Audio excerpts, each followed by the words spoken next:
오늘 요엘서 1장 13절에서 20절에 있는 말씀으로 여호와의 성전에 모여라라고 하는 제목으로 함께 이 시간 은혜를 나누고자 합니다. 계속해서 우리가 요엘서를 묵상하는 가운데 있습니다.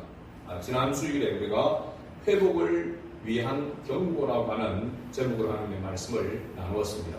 경고라고 하는 것이 우리에게 부담이 되어지고 두려운 그런 것이지만 이 전제가, 경고의 전제가 회복을 위한, 하나님과의 우리와의 관계, 회복을 위한 경고라고 하는 사실입니다. 그래서 경고라고 하는 것이 단순히 두려움과 무서움만이 아니라 이 경고는 하나님이 우리를 사랑하신다라고 하는 그런 전제가 깔려 있고, 또 경고라고 할 때에 하나님께서 이미 심판하시기 전에, 멸망시키기 전에 하나님께서 우리에게 기회를 주는 것이 바로 경고다라고 이렇게 말씀을 드렸습니다.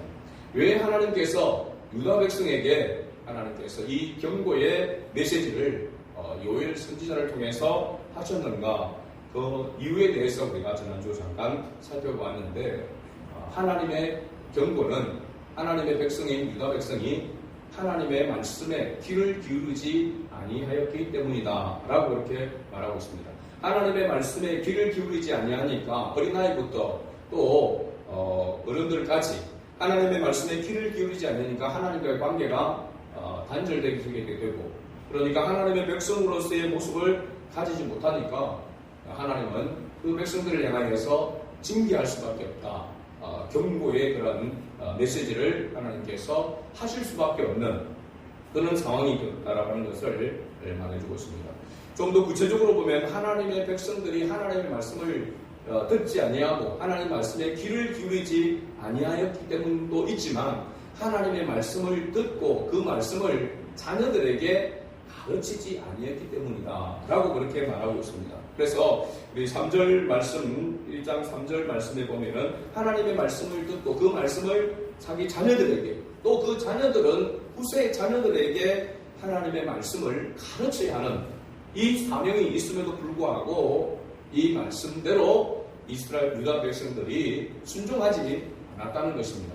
하나님의 말씀을 자기들도 듣지 아니하고, 그러니까 그 말씀을 자기 자녀들에게 전하지 아니하니까 자기 자녀들도 그 다음 자녀들에게 전하지 못하는 그런 악순환이 반복되어지고, 그래서 하나님을 떠남으로 말미암아 하나님께서 그들에게 경고하셨다라고 하는 것을 볼 수가 있습니다.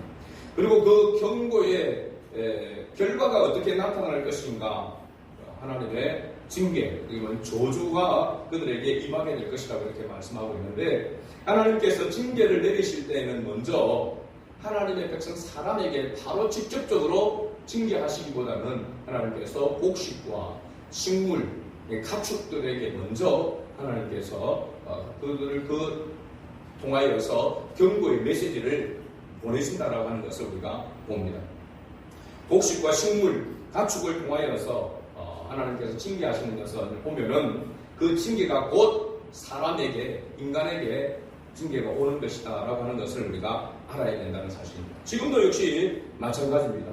인간의 타락으로 말미암아, 인간의 죄악으로 말미암아 환경이, 오염이 심각해지게 되어지게 되고, 그로 말미암아 자연재해가 닥쳐오는 것을 우리가 봅니다.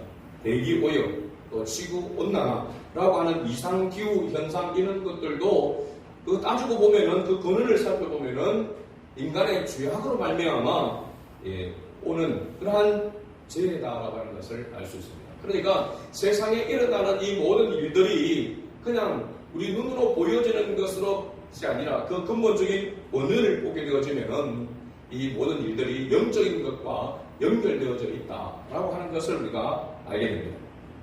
하나님의 심판이 가까이 이르렀다는 경고가 바로 대기 오염과 지구 온난화로 인한 자연재해가 점점 심해지고 있다라고 하는 것이 바로 그 증거라고 할 수가 있는 것입니다. 그러므로 이 세상의 모든 일이 영적인 것과 연결되어 있다는 것을 우리 그리스도인들은 항상 인지해야 될 줄로 믿습니다.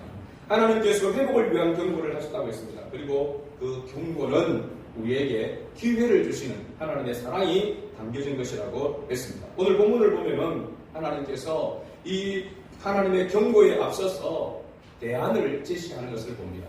이렇게 하나님께서 이렇게 너희가 말을 듣지 아니하고 하나님을 떠나게 되어질 때에 하나님의 심판이 이렇게 임할 것이다 라고 하나님께서 경고의 메시지를 준과 동시에 그 경고의 그 멸망을 하나님의 경고를 피할 수 있는 대안도 하나님께서 먼저 제시해 주시는 것을 우리가 볼 수가 있습니다. 오늘 13절 말씀 우리 다시 한번 읽어봅니다. 제사장들아 너희는 붉은 뼈로 동이고 슬피 울지어다. 제단에 수종드는 자들아 너희는 울지어다. 내 하나님께 수종드는 자들아 너희는 와서 붉은 벼옷을 입고 밤이 새도록 울지어다. 이는 소재와 전제를 너희 하나님의 성전에 드리지 못함이로다.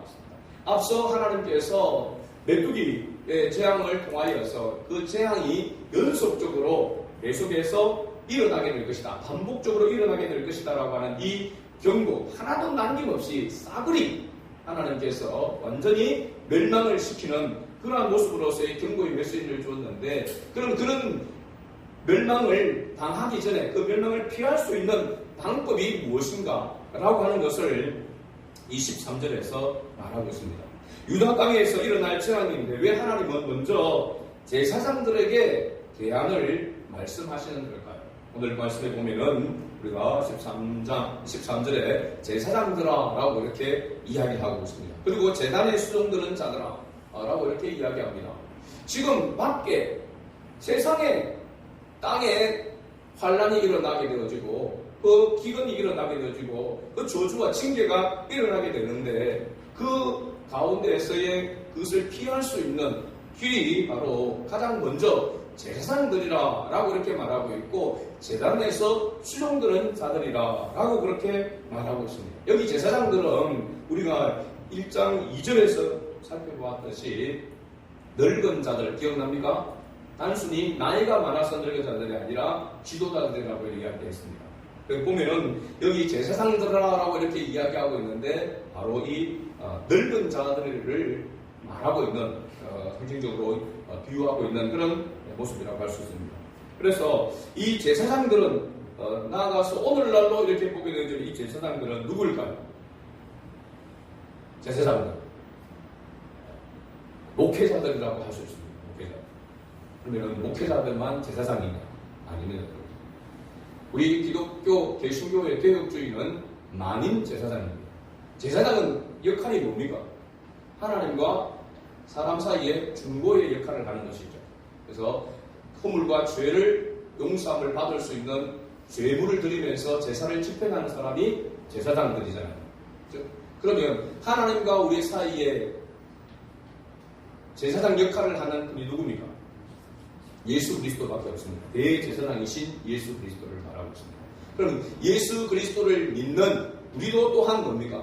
제사장의 역할을 한다라고 이렇게 말할 수 있습니다. 그래서 가톨릭에서는 신부가 성도들 죄인과 하나님 사이에서 이렇게 중간에서의 제사장과 같은 그런 역할을 한다고 해가지고 거기다가 자기의 죄를 고백하는 고백 성사를 이렇게 하게끔 하잖아요. 그러나 우리 개혁주의에서는 그렇게 하지 않습니다. 왜 그렇습니까? 하나님과 우리 사이의 유일한 중보자이신 예수 그리스도를 통해서 우리가 하나님께 누구나 나아갈 수 있기 때문에 그렇습니다. 그래서 하나님과 우리 사이의 중보자는 오직 예수 그리스도밖에 없는 것이고 예수 그리스도를 통해서 하나님 앞에 나아갈 수 있기 때문에 목회자가 제사장이 아니라 모두가 제사장이라고 하는 사실입니다. 그래서 만인 제사장의 이 신학을 우리가 믿고 있는 것입니다. 하나님 앞에 예수 그리스도 이름으로 누구나 할 것 없이 나아갈 수 있기 때문에 그렇습니다.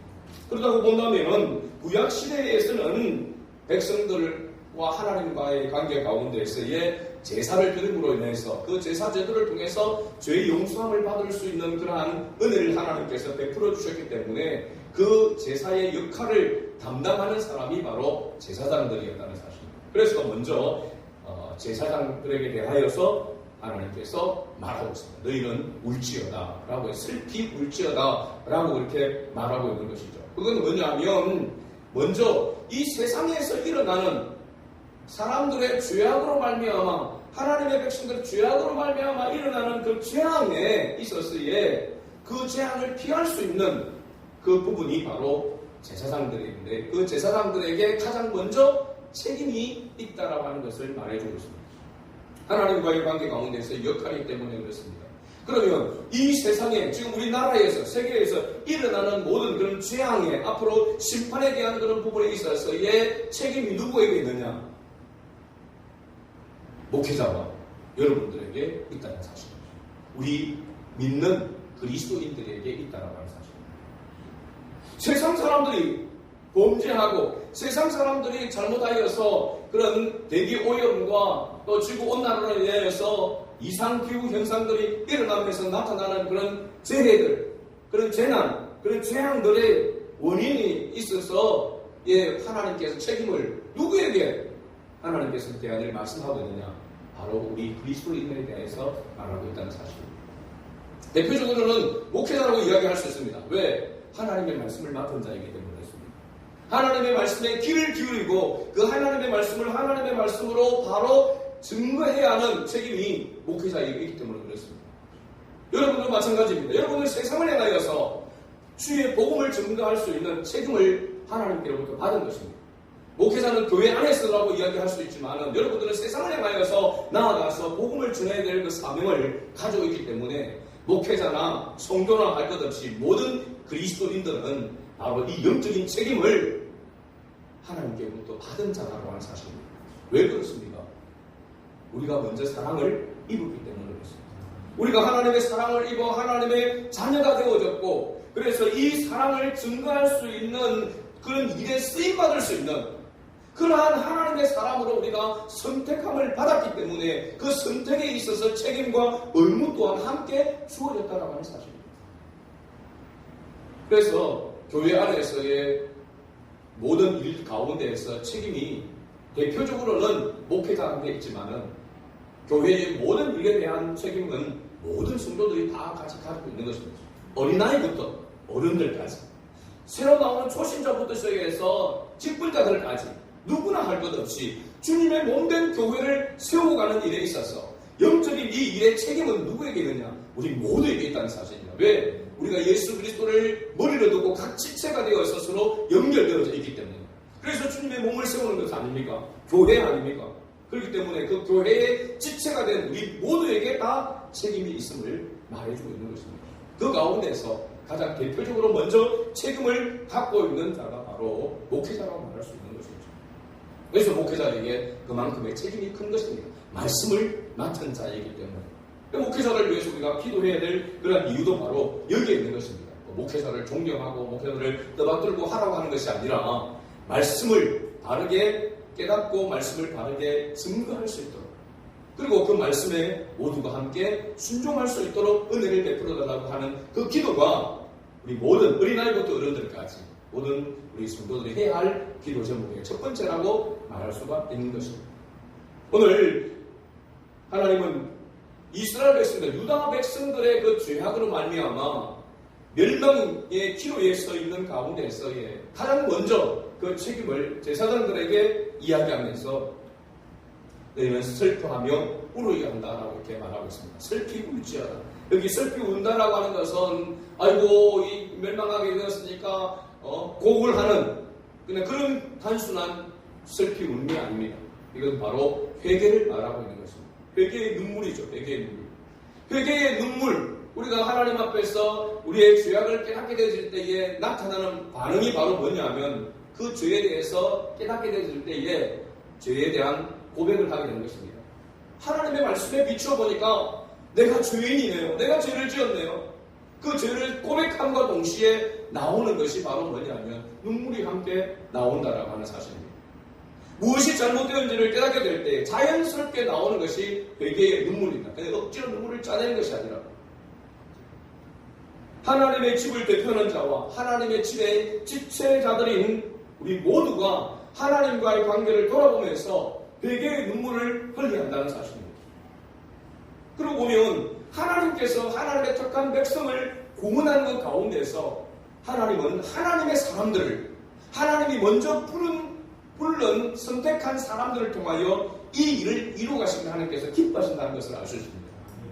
그렇기 때문에 이스라엘 백성들, 유다 백성들의 그 죄악을 말미암아 멸망의 기로에 서 있을 때에 하나님께서 먼저 가장 앞서 있는 어른이라고 할 수 있는 바로 지도자, 앞서서 말씀을 가르치는 제자장들을 향하여서 먼저 너희는 슬피 울지어라. 너희가 먼저 회개해야 된다라고 그렇게 말씀하고 있습니다. 그렇죠. 목회자가 먼저 하나님 앞에서의 그런 죄악들을 보면서 하나님의 심판의 그 경고를 보면서 가장 먼저 눈물을 흘려야 하는 것입니다. 여기에 눈물을 흘려야 하는 것이죠. 그리고 모든 성도들이 함께 이 눈물을 흘려야 된다라고 말하고 있는 것입니다. 여호와 하나님은 이 눈물이 어디에서부터 시작되어야 하는지를 오늘 말씀하고 있는데 바로 여호와의 성전이라고 말하고 있습니다. 그러기에 오늘 제목이 바로 여호와의 성전에 모여라고 하는 것입니다. 먼저 여호와의 성전에 모여야 한다라고 말하고 있습니다. 거기에서 슬피 울며 부르짖어 기도하라 회개하라고 말하고 있습니다. 하나님과의 관계를 바르게 하기 위해서 하나님 앞에 엎드려 회개해야 된다라고 이렇게 말하고 있는 것이죠. 그렇다면 왜 여호와의 성전일까? 그 첫 번째는 여호와의 성전에 하나님께서 임재하시기 때문에 그렇습니다. 하나님의 임재가 있는 곳이기 때문에 성전, 구약 성경에서의 성전은 뭐냐면 하나님의 임재의 상징입니다. 거기에 뭐가 있기 때문에 그렇습니까? 법궤가 있잖아요. 그렇죠? 법궤에 바로 그 시연자에 하나님의 임재가 있다라고 하는 것을 말해주고 있는 것입니다. 오늘날은 바로 교회에 예수 그리스도의 이름으로 모인 그곳에 하나님의 임재가 나타나기 때문에 그렇습니다. 그리고 예수 그리스도의 이름으로 모인 이 교회에서 가장 중요한 것이 바로 뭐냐면 왜 성전에, 왜 교회의 중심으로 모여야 되는가? 바로 이곳에 하나님의 말씀이 선포되기 때문에 그렇습니다. 우리가 오늘 여기에 왜 모여서 예배드리고 있습니까? 하나님의 말씀을 듣기 위해서입니다. 하나님의 음성을 듣기 위함입니다. 하나님의 음성이 이곳에 있기 때문에 이곳으로 하나님께서 모이게 한 것입니다. 그래서 하나님의 임재를 사모하고 하나님의 말씀이 선포되는 하나님의 임재가 있는 이곳에 모이기를 힘써야 된다는 것입니다. 그래서 우리가 올바른 건강한 신앙생활을 하기 위해서는 하나님 중심, 말씀 중심, 그 다음에 뭡니까? 교회 중심인 것입니다. 교회를 중심으로 신앙생활을 하지 않는 건강한 신앙생활을 할 수가 없습니다. 제가 어저께 안수현 집사님과 통화를 이렇게 했습니다. 통화를 하면서 교회를 나오시고 예배를 드리고 할 때는 말씀을 듣고 그 다음에 성경 공부를 집에서도 이렇게 열심히 하고 그랬는데 교회 예배라는 게 나오지 못하니까 그냥 성경 공부 말씀하는 것도 자꾸 멀어지게 되어지고 마음도 우울해지고 그렇게 힘드시다라고 이렇게 이야기했습니다. 기도하겠습니다라고 이렇게 그날 끊었습니다만은 우리가 교회에 그냥 습관처럼 나오는 이것을 우리가 그냥 마지못해서 나오는 것 같이 보이는 이 행위조차도 끊어지게 되어지게 되면은 하나님과의 관계가 훨씬 더 멀어지게 된다는 사실을 알아요. 그래서 우리가 건강한 신앙생활, 올바른 신앙생활을 하려면은 하나님 중심의, 말씀 중심의, 교회 중심의 올바른 신앙생활을 해야 한다는 사실입니다. 이스라엘 백성들이 하나님 앞에 범죄하여 멸망에 직전에 있을 때에 구약성경 보면 바로 이 요엘서 앞에 보면 호세아서가 나옵니다. 호세아서 14장 1절과 2절을 보면 호세 선자는 이스라엘 백성들을 향하여 또 동일하게 지금 이 요엘 선지자가 외치고 있는 이와 비슷한 상황에서 이스라엘을 향하여서 호소하고 있는 그런 말씀이 호세아서 14장 1절과 2절에 나와 있습니다. 이스라엘아, 네 하나님 여호와께로 돌아오라. 네가 불의함으로 말미암아 엎드려졌느니라. 너는 말씀을 가지고 여호와께로 돌아와서 아뢰기를 모든 불의를 제거하시고 선한 말을 받으소서. 우리가 수송아지를 대신하여 입술의 열매를 주께 드리리이다. 아멘. 여기 보면 너는 말씀을 가지고 여호와께로 돌아와서 아뢰기를 라고 말씀하고 있습니다. 이스라엘 백성이, 유다 백성이 지금 왜 하나님의 경고를 듣고 있습니까? 하나님의 말씀에 귀를 기울이지 않았기 때문에 있습니다. 하나님의 말씀을 듣지 아니함으로 말미암아 불의하게 된 것입니다. 하나님의 말씀이 기준이 되지 못하니까 그 기준의 말씀을 모르니까 자기 마음대로 살아가는 겁니다. 자기 보기에 합당하게 살아가는 것입니다. 그러니까 그 알고 보니까 하나님이 보시기에는 그게 불의한 것입니다. 하나님의 말씀의 기준으로 삼지 않는 것은 바로 하나님의 의를 떠나는 것입니다. 그래서 불의하다고 말하고 있습니다.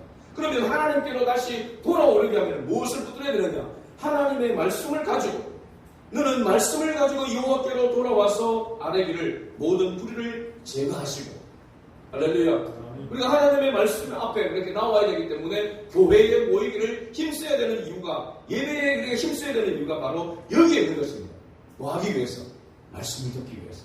말씀을 들어야만 자기의 죄를 깨닫게 되어지고 회개하게 되어지고 그래서 하나님과의 관계가 회복되어져서 하나님의 은혜 속에 살아갈 수 있기 때문에 하나님께서 구원한 하나님의 백성다운 삶을 살아갈 수 있기 때문인 것이죠. 그래서 하나님과의 관계 회복은 하나님의 말씀에 귀를 기울이는 것에서부터 시작된다는 사실입니다. 그래서 하나님은 여호와의 순전을 통하여 유다 백성들에게 귀를 기울이고 여호와의 말씀을 들을지어다 귀를 기울이고 들을지어다 라고 이렇게 먼저 선포한 것입니다. 오늘 본문 14절 말씀에 보면 좀 더 구체적으로 하나님께서 대안을 말씀하시는 것을 볼 수 있습니다. 14절을 우리가 읽어봅니다. 너희는 금식일을 정하고 성회를 소집하여 장로들과 이 땅의 모든 주민들을 너희 하나님 여호와의 성전으로 모으고 여호와께 부르짖을지어다. 아멘. 여기 보면 여호와의 성전으로 모으고 여호와께 부르짖을지어다 라고 말하고 있습니다. 한 사람의 부르짖음도 필요하지만 다 함께 모여 부르짖음이 필요하다라고 말하고 있습니다. 그래서 여호와의 성전으로 모두를 모으고 함께 부르짖으라고 말하고 있습니다. 어떻게 하면서?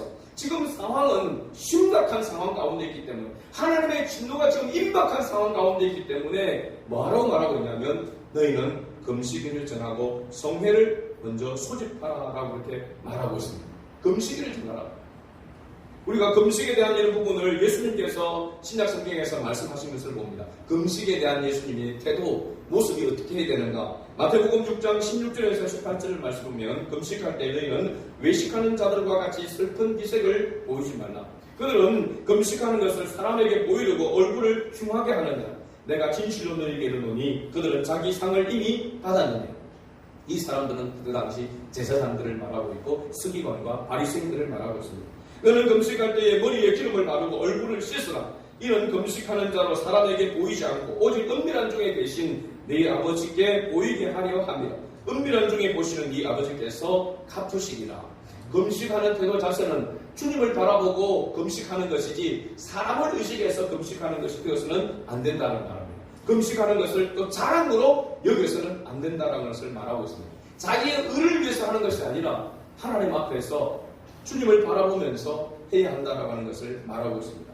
그러면 금식할 때의 태도와 자세는 이와 같은 모습인데 어느 때가 금식할 때인가?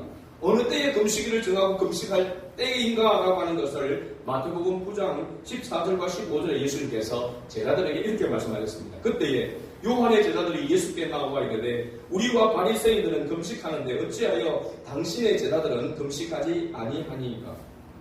예수께서 그들에게 이르시되 본인집 손님들이 신랑과 함께 있을 동안에 슬퍼할 수 있느냐?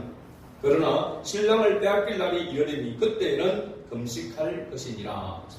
여기 금식을 어느 때에 해야 되는지 예수님께서 말씀하고 있는데 비유를 들어서 말하고 있습니다. 혼인집이라고 말하고 있고 바로 신랑을 빼앗길 때에 그때가 바로 금식일이다 라고 이렇게 말하고 있습니다. 그럼 여기 신랑은 누구를 말할까요?